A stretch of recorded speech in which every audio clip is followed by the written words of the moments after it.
మస్కట్లో AP మహిళ అనుమానాస్పదంగా మృతి చెందింది. తనను వేధిస్తున్నారంటూ ఇంటికి వచ్చేస్తానంటూ రాత్రి కుటుంబ సభ్యులతో మాట్లాడింది. ఆ మహిళ మరునాడే చనిపోయిందంటూ మస్కట్ నుంచి ఫోన్ కాల్ వచ్చింది. 4 ఏళ్లుగా మస్కట్లో ఉపాధి పొందుతుంది. శ్రీకాకుళం జిల్లా వెదుర్లవలకు చెందిన నాగమణి. ఇటీవల స్వగ్రామం వెచ్చి వెళ్ళింది నాగమణి.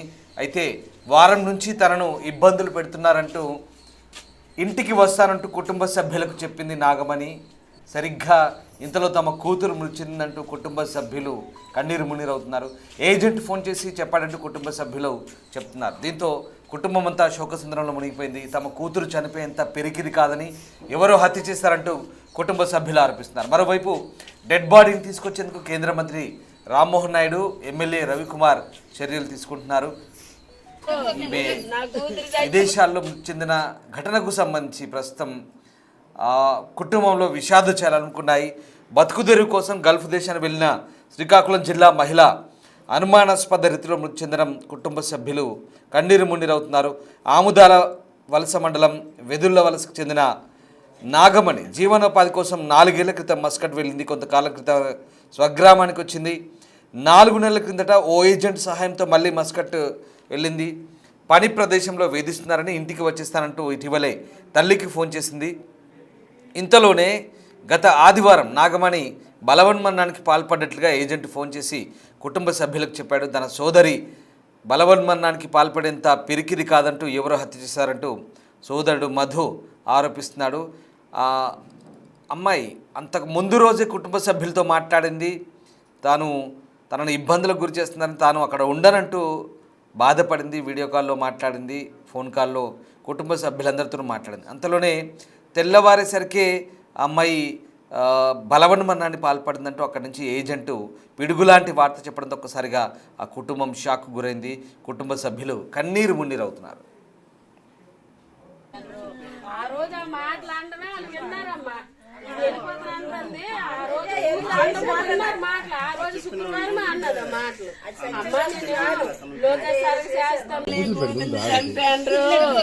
నా కూతురు చచ్చిపోయింది కాదు, గొప్ప ధైర్యవంతురాలు. అది మగోళ్ళలాగా ఎంత ధైర్యం సార్ కూతురికి. అది మగోడు అంత ధైర్యం సార్, మగ పిల్లడు కానీ అంత ధైర్యం లేదు సార్.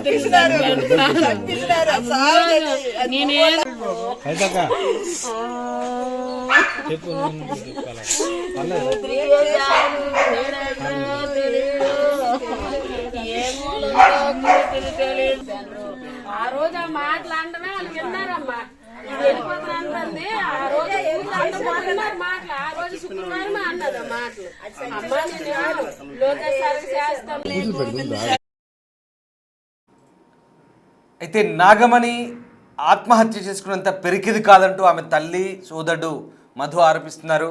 తనను పనిచేసే చోట వేధింపులకు గురి చేశారని, ఇదే విషయం తమతో చెప్పిందంటూ వాళ్ళంతా కూడా ఆవేదన చెందుతున్నారు. అయితే అంతలోనే ఆమె ఇలా బలవన్మరణానికి పాల్పడుతుంది అనుకోలేదని, అసలు ఈ మృతిపై తమకు అనుమానాలు అంటున్నారు. తనను ఆత్మహత్య చేసుకునేంత పెరికిది కాదని ఎవరు చంపి ఉంటారంటూ, హత్య చేశారంటూ ఆమె సోదరుడు ఆరోపిస్తున్నారు. ఈ విషయం తెలిసిన తర్వాత ఒక్కసారిగా ఆ కుటుంబ సభ్యులైతే గుండెల విషయాలా రోధిస్తున్నారు. ఒక్కసారి ఆమె మృతికి సంబంధించి వాళ్ళు కొన్ని అనుమానాలు వ్యక్తం చేస్తున్నారు. ఏం మాట్లాడారో చూద్దాం. ఆమదలస మండలము, తురకపేట గ్రామము, తురకపేట పోస్ట్, వెదుల వలస గ్రామము. మా పాప బతుకు తెరువు కోసం బయట దేశాలు వెళ్ళింది సార్. అక్కడ ఏమి జరిగిందో తెలియదు. పాప చనిపోయింది అయితే అని చెప్తున్నారు. ఫోటో పెట్టమంటే ఫోటో పెట్టట్లేదు. మాకు సంతకాలు పెట్టమని వాట్సాప్లో ఏవో కాగితాలు పంపిస్తున్నారు సార్. నాకు చదువు సంధ్య లేదు, నాకేం తెలీదు. ఏ న్యాయం చేస్తారో మీరే చెయ్యాలి. మన ఎమ్మెల్యే గారు, మన ఎంపీ గారు. అసలు ఎన్నాళ్ళైందా మెల్లి పాప? 6 నెలలు అవుతుంది. ఫస్ట్ కూడా ఇంతకు ముందు కూడా వెళ్ళింది. ఇంతకు ముందు చాలా సేఫ్టీగా వచ్చింది. ఇక్కడ వెళ్ళిన కానించి మనిషి డిమ్ముగా ఉండడం, వచ్చేస్తానని మాట్లాడడం. ఏటి ఇబ్బంది అవుతుందంటే ఏదో ఇబ్బంది ఉందలేమ్మా అన్ని ఏటి చెప్తాం అనేది పాప. ప్రతిరోజు ఏడిసేది ఫోన్ చేసి, డిమ్ముగా ఉండేది.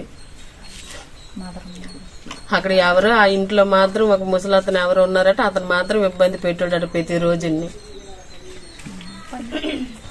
మీరు అడిగారా ఎందుకు అసలు ఏడుస్తాను ఎందుకు ఏడుస్తాను అంటే చెప్పేది కాదు. ఎన్నాళ్ళు 6 మాసం 6 నెలలు అవుతుంది. మీకు ఎలాగా తెలిసింది ఆ సిచ్యువేషన్? అక్కడి నుంచి ఎవరో కార్ డ్రైవర్ ఎవరో మా అబ్బాయికి ఫోన్ చేసి మీ అక్క చనిపోయిందని చెప్పారు సార్. తిరగ ఫోన్ చేస్తున్నా వాళ్ళు ఫోన్ ఎత్తట్లేదు. ఫోటోలు పెట్టమంటే ఫోన్ కనీసం ఎలాగ చనిపోయింది ఏటో పోనీ ఎలాగుందో పోనీ ఆ బాడీనే చూస్తాం, కనీసం ఫోటో పెట్టమంటే ఫోటో పెట్టట్లేదు సార్. ఎవరి ద్వారా వెళ్ళారు ఎక్కడి నుంచి? ఎవరో రావులు పాలేము, అతని పేరు ఏది పేరు నానే చెప్పు, ఆ పేరు తెలియదు. మరి ఆయన ఫోన్ చేసి ఏమైనా అడిగారా? ఆమె ఫోన్ చేసి ఇలా మీరు సంతకం పెట్టండి బాడీని పంపించేస్తాము, 2 రోజులు అవుతుంది, 3 రోజుల్లో బాడీ వచ్చేద్దని అంటారు. ఎమ్మెల్యే గారిని కలిసి ఏమన్నారు? ఎమ్మెల్యే గారు కలిసాము. రాత్రి మాకు చాలా మంచిగా చేశారు. అక్కడికి వెళ్ళాము. గంటకి ఎంపీతో మాట్లాడి గంటకంటే లైన్కి వెళ్ళిపోయారు. పలానా వెదిలివలసి నుంచి ఇలాగ ఎస్సీ వాళ్ళు వచ్చారు, అదే ఏదో చూడండి రాము గారు అని ఎమ్మెల్యే గారు మాట్లాడినంటే వెంటనే అటు ఫోన్ కలిపారు. అతను కూడా మాతో మాట్లాడారు. మీరేం జరగవలసిన పని లేదమ్మా, మీకు న్యాయం చేస్తామని చెప్పారు. మాకు 9కే మన కలెక్టర్ ఆఫీస్కి రమ్మన్నారు. మేము వెళ్ళక ముందే అక్కడి నుంచి కలెక్టర్ ఆఫీస్ నుంచి కూడా మీరు ఏమమ్మా లేటు రాలేదని మాకు ఫోన్ చేశారు. అది బాడీ తెచ్చి ఏమైనా సమాచారం ఏమైనా ఉందా మీకు? అసలు ఏంటి ఏమో సార్ మరి ఏం చేస్తారు. పోలీస్ స్టేషన్ ఏమైనా ఫిర్యాదు చేశారా? పోలీస్ స్టేషన్ కి వెళ్ళాము. ఇది ఇక్కడ మేము చేయవలసిన పని కాదమ్మా, పలానా దగ్గరికి మీరు వెళ్ళాలా, మీకు అక్కడికి వెళ్తే మీకు న్యాయం జరుగుతుంది అంటే అక్కడ 24 hours మీరు ఎప్పుడు వెళ్ళినా సరే మీకు అక్కడ ఇచ్చేస్తారా అని అన్నారు. మేము అక్కడ కలెక్టర్ నెంబరు డిఎస్ గారి నెంబర్ ఉంటే ఫోన్ చేయడానికి జడిసాము. మేము ఫోన్ చేసి చెయ్యగానే మిస్డ్ కాల్ ఇచ్చి ఇలా ఆపగానే వెంటనే వాళ్ళు చేశారు. ఏటి పరిస్థితి అమ్మా, ఈ టైం అప్పుడు మీరు ఫోన్ చేశారు, ఏటి జరిగిందనేసి వెంటనే వాట్సాప్ ఆ అమ్మాయి పాస్పోర్ట్లు ఆ అమ్మాయి ఫోటో వెంటనే మీరు వెంటనే ముందు పెట్టండి అమ్మా అని అన్నారు మాకు. అలాగే మేము వెంటనే పెట్టాము. వాళ్ళు ఉదయాన్నే మేము వెళ్ళక ముందు, ఇంటికాడి నుంచి వెళ్ళక ముందే మాకు వాళ్ళు ఫోన్ చేశారు. అక్కడ మీ అమ్మాయి ఏం చేశారు? ఏం పని చేసేవారు? హౌసింగ్ లోనే వంట చేయడము, మేకలకి గొర్రెలకి మేత పెట్టడము, ఇవి వంటని తీసుకెళ్లి మేకలకి గొర్రెలకి పిల్లిలకి కుక్కలకి ఒంటిలకి పని చేయించారు అని అవన్నీ వంట అని చెప్పారమ్మా. వంట అని చెప్పేసి ఇక అమ్మ మేకలకి మేత పెడతాను, ఇక అమ్మ గొర్రెలకి మేత పెడతాను పాప చూపించిస్తా అండి. తెరవపేట పోస్ట్ అబ్బాయి అనేసి మస్కట్ దగ్గరికి వెళ్ళాను సార్, బతుకు తెరువు కోసం. చెల్లి వస్తుంది నాకు. కనీసం అక్కడి నుంచి ఆదివారం చనిపోయింది రాత్రి 10 గంటలకు అన్నారు, కానీ మాకు సోమవారం మధ్యాహ్నం 3 గంటలకు తెలిసింది సార్ చనిపోయిందని. కారు డ్రైవర్ ఎవరో ఫోన్ చేసి చెప్పారు సార్. అక్కడ హౌస్ ఓనర్ కూడా మాకు ఇంటిమేషన్ ఇవ్వలేదండి. అక్కడ కారు ఓనర్ ఏమో మాకు ఇలాగా చనిపోయింది నాగమణి అనేసి వాళ్ళ తమ్ముడికి ఫోన్ చేశారు. కనీసం ఇప్పటి వరకు ఎలాగా చనిపోయిందో కూడా ఇప్పటి వరకు ఇన్ఫర్మేషన్ లేదు. చనిపోయిందంటే చనిపోయింది అంటున్నారు. కన్ఫర్మేషన్ కోసం ఒక ఫోటో కూడా పంపించమంటే పంపించట్లేదు సార్. మాకు న్యాయం చేయండి. ఇవాళకి 5 రోజులు అవుతుంది సార్ చనిపోయి. ఏమనేది కూడా తెలియట్లేదండి. మా కోసం కోన రవికుమార్ గారు సార్ కూడా మాకు న్యాయం చేయాలి.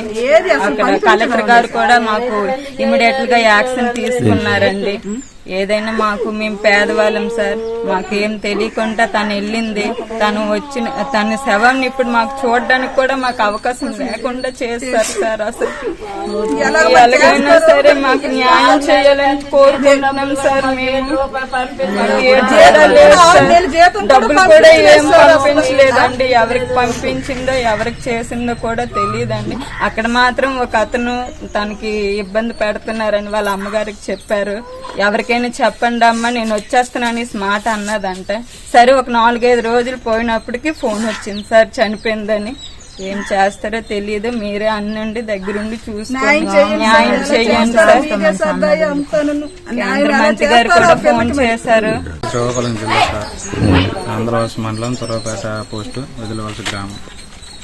పలానా విదేశాలుగానే మా అక్కగారు ఇలాగ వెళ్ళారు. అక్కడికి వెళ్ళి ఇలాగ 5 months 6 months అవుతుంది. అయితే ఒకరోజు ఫోన్ చేసి ఇక్కడ నాకు కొంచెం ఇబ్బంది పెడుతున్నారు, ఇక్కడ అతను ఉన్నాడు ఇలాగ ఇబ్బంది పెడుతున్నారు అని చెప్పారు. చెప్తే సరే మేము వచ్చి అని చెప్పాం. వచ్చి అని చెప్పిన తర్వాత కూడా అక్కడ మరి ఏం జరిగిందో తెలియదు. సడన్గా నాకు 10వ తారీఖు 1:58 వాట్సాప్లో కాల్ వచ్చింది. ఆ సురేష్ అనే వ్యక్తి అతను కార్ డ్రైవర్ అంట. అతను ఫోన్ చేసి ఇలాగ మీ అక్క వేసుకున్నారు అని చెప్పారు. చెప్తే అయితే మేము అన్నాం, మాకు ఏమైనా మీరు ఫోటోలు పెట్టగలరా అనేసి మేము చెప్పాం. చెప్తే ఇప్పుడు వాళ్ళు ఫోన్ చేస్తే రియాక్ట్ అవ్వట్లేదు. ఆ ఏజెంట్కి అడిగితే బాడీని ఇదిగా పంపించేస్తున్నా అని అంటున్నారే తప్ప కానీ వాళ్ళు కూడా మాకు ఏమాత్రం హెల్ప్ చేయట్లేదు. అలా అనేసి నైట్ 10వ తారీఖు నైట్ కోన రవికుమార్ దగ్గరికి వెళ్ళాం.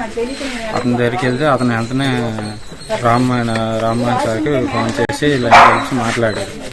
సరే సార్, నాకు అన్ని పాస్పోర్టు, వీసా, టికెట్, ఇంకా ఎక్కడ ఏరియా అని పెట్టమన్నారు. పెట్టమంటే సార్ పెట్టినట్టునే సరే నేను మా ప్రయత్నం మేము చేస్తున్నాము, వీలైనంత వరకు మీకు న్యాయం చేస్తామని చెప్తున్నారు. ఇప్పుడు ఇంకెంతవరకు ఏం సమాచారం? ఇప్పటి వరకు ఏం లేదు. ఏవో వాళ్ళు అక్కడి నుంచి ఇండియన్ ఎంబసీ నుంచి ఏవో లెటర్లు పెడుతున్నారు. సంతకం చేసి మీరు పెడితే బాడీని మీకు ఫాస్ట్గా వచ్చినట్టుగా మేము చూస్తామనేసి చెప్తున్నారు.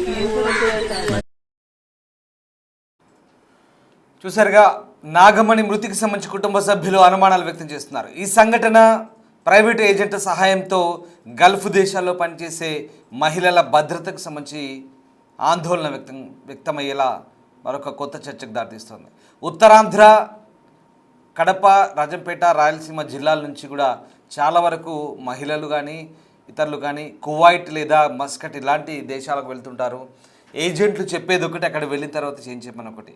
అక్కడ వంట పనికి తీసుకెళ్ళి ఆ అమ్మాయితో మేకలకు, గొర్రెలకు, ఒంటెలకు, పశువులకు మేత వేయించడం, నీళ్లు పెట్టించడం, ఇంకా చాలా చాకిరి చేయించేవారని తెలుస్తోంది.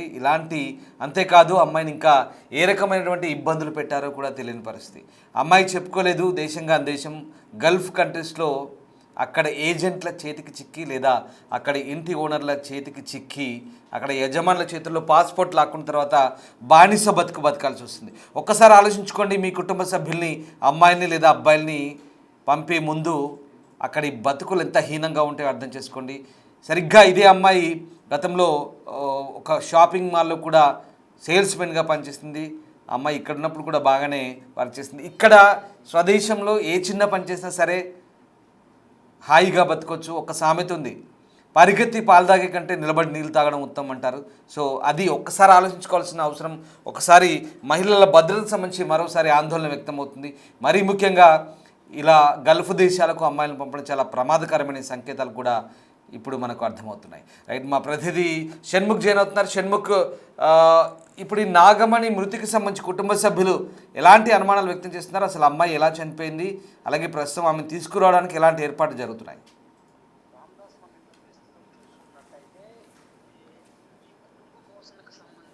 కుటుంబాన్ని ముందుకు తీసుకువెళ్ళడం కోసం చాలా మంది, మీరు అన్నట్టు ఇక్కడ ఉత్తరాంధ్ర కావచ్చు, అటువైపు రాయలసీమ కావచ్చు, ఈ రెండు ప్రాంతాల నుంచి ఎక్కువగా గల్ఫ్ దేశాలకు వెళ్తూ ఉంటారు. రోజువారీ కూలీలకి, లేకపోతే చిన్న చిన్న పనులు చేసుకోవడం కోసం చాలా మంది వెళ్తూ ఉంటారు. అలా వెళ్లే వాళ్ళు చాలా మంది బలైపోతున్నటువంటి పరిస్థితి. ఇది మొదటి సంఘటన కాదు. ఇలాంటి ఘటనలు రెగ్యులర్ గా జరుగుతూ ఉన్నాయి. ప్రతిసారి కూడా మన సెంట్రల్ గవర్నమెంట్ ఇన్వాల్వ్ అయ్యి కొంతమందిని అక్కడి నుంచి మళ్ళీ తీసుకొచ్చేటటువంటి ప్రయత్నాలు చేయడం, లేదంటే ఇంకొంతమంది అక్కడ చిత్రహింసలు అనుభవించి కొంతమంది అక్కడ చనిపోయినటువంటి ఘటనలు చాలా చూస్తూ ఉన్నాం. అందులోనే మరో ఉదాహరణగా ఇప్పుడు ఈ నాగమణి ఇష్యూని మనం చూడొచ్చు. ఆందలవలస మండలం వెదురువలస గ్రామానికి చెందిన ఆమె 4 ఏళ్ల క్రితం ఒక ఏజెంట్ ద్వారా ఒమన్ దేశానికి వెళ్లి ఒమన్ రాజధాని మస్కట్ లో వస్త్ర దుకాణంలో పనిచేస్తున్నటువంటి పరిస్థితి. అయితే అక్కడ వస్త్ర దుకాణం అని చెప్పి వాళ్ళు చాలా వెట్టి చాకరీ చేయించుకున్నారు, చాలా పనులు చేయించుకున్నారని కూడా మనం వింటున్నాం. ఆ కుటుంబ సభ్యులు కూడా చెప్తున్నటువంటి పరిస్థితి. అయితే ఆమె రీసెంట్ గానే కొన్ని రోజుల క్రితమే ఇంటికి వచ్చి మళ్ళీ వెళ్ళి అక్కడ ఏమైందో తెలియదు, ఏం జరిగిందో తెలియదు, కానీ తిరిగి మళ్ళీ నేను వచ్చేస్తాను, ఇక్కడ నేను చిత్రహింసలు ఈ బాధలు అనుభవించలేకపోతున్నానని చెప్పేసి కూడా కాల్ చేసిందని చెప్పేసి కుటుంబ సభ్యులు చెప్తున్నారు. కానీ మళ్ళీ తిరిగి వచ్చే లోపు ఏం జరిగింది ఏంటనేది తెలియదు. కానీ చూస్తే ఆమె చనిపోయింది అనే విషయాన్ని ఏజెంట్ ద్వారా కుటుంబ సభ్యులు కూడా తెలుసుకున్నారు. దీంతో వాళ్ళందరూ కూడా అనుమానాలు వ్యక్తం చేస్తున్నారు. అసలు ఏం జరిగింది, మా కుమార్తెకి ఏం జరిగింది అని చెప్పి వాళ్ళంతా ఆవేదన వ్యక్తం చేస్తున్నారు. అనుమానాలు వ్యక్తం చేస్తున్నారు. ఇలాంటి ఘటనలు రిపీట్ కాకుండా ఉండాలి అంటే ఎవరు కూడా మళ్ళీ ఎవరు కూడా ఈ గల్ఫ్ కంట్రీలకి ఎవరిని కూడా పిల్లల్ని పంపించొద్దు అని చెప్పేసి చెప్తున్నటువంటి పరిస్థితి. అయితే ఆ మృతదేహాన్ని తీసుకొని రావడం కోసం వీళ్ళు స్థానికంగా ఉండేటటువంటి ఎమ్మెల్యే కోన రవికుమార్ దగ్గరికి వెళ్ళి వాళ్ళు సమస్యను వాళ్ళు చెప్పుకున్నారు. ఆ తర్వాత ఆయన సెంట్రల్ మినిస్టర్ రామ్మోహన్ నాయుడు సహాయంతో ఆ మృతదేహాన్ని తీసుకొచ్చేటటువంటి ప్రయత్నం కూడా జరుగుతుంది. సెంట్రల్ గవర్నమెంట్ కూడా ఇప్పుడు ఇన్వాల్వ్ అవుతున్నటువంటి పరిస్థితి ఇక్కడ కనిపిస్తుంది. అయితే ఇది ఒక ఎగ్జాంపుల్ గా మనం చెప్పొచ్చు, ఒక ఉపాధి కోసం మెయిన్. ఎందుకంటే గల్ఫ్ కంట్రీలు అక్కడ ఉండేటటువంటి రూల్స్ కావచ్చు, ఇవన్నీ కూడా ఒక విచిత్రంగా ఉంటాయి. కానీ మనం అక్కడికి వెళ్ళి కొంచెం కష్టపడినా కానీ మన ఫ్యామిలీ ముందుకు వెళ్తుందో అనేటటువంటి ఆలోచనతో అక్కడికి చాలా మంది వెళ్తూ ఉంటారు, ఇలాగే చిక్కుకుంటూ ఉంటారు.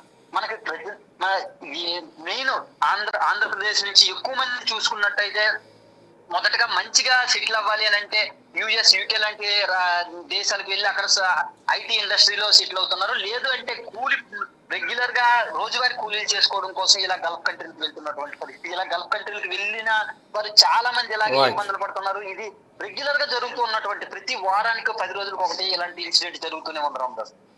Right, yes, thank you Shanmukh, thanks for the update. So Srikakulam జిల్లాకు చెందిన నాగమణి గల్ఫ్ దేశాల్లో అనుమానాస్పద స్థితిలో మృతి చెందిన ఇప్పుడు ఆమె కుటుంబ సభ్యుల్ని కలచివేస్తోంది. 4 నెలల క్రితమే ఆమె ఇక్కడి నుంచి వెళ్ళింది. గతంలో కూడా 4 ఏళ్ళు పనిచేసినట్టుగా తెలుస్తుంది. మస్కట్లో ఆమెని ఏజెంట్లు ఒక పనికి కుదిర్చి మరొక పని చేయించడం, ఆమెతో నానా చాకరీ చేయించడం, తీవ్ర ఇబ్బందులకు గురి చేసినట్టుగా తెలుస్తుంది. దీంతో ఆమె చనిపోయే ముందు రోజే కుటుంబ సభ్యులతో మాట్లాడి తాను ఉండలేనంటూ కన్నీరు మున్నీరైనట్టు తెలుస్తుంది. కానీ మరుసటి రోజే చనిపోయినట్టుగా ఏజెంట్ నుంచి ఫోన్ వచ్చింది. ఇప్పుడు ఈ ఘటనకు సంబంధించి దర్యాప్తు జరగాలని కుటుంబ సభ్యులు అంటున్నారు. ఆమె మృతదేహాన్ని తీసుకొచ్చేందుకు సహాయం చేయాలంటూ ప్రభుత్వాన్ని కోరుతున్నారు.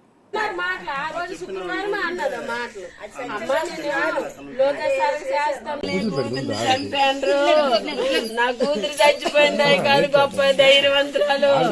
అది మగోళ్ళకి ఎంత ధైర్యం సార్ కూతురికి, అది మగోడు అంత ధైర్యం సార్, మగ పిల్లడు కానీ అంత ధైర్యం లేదు సార్.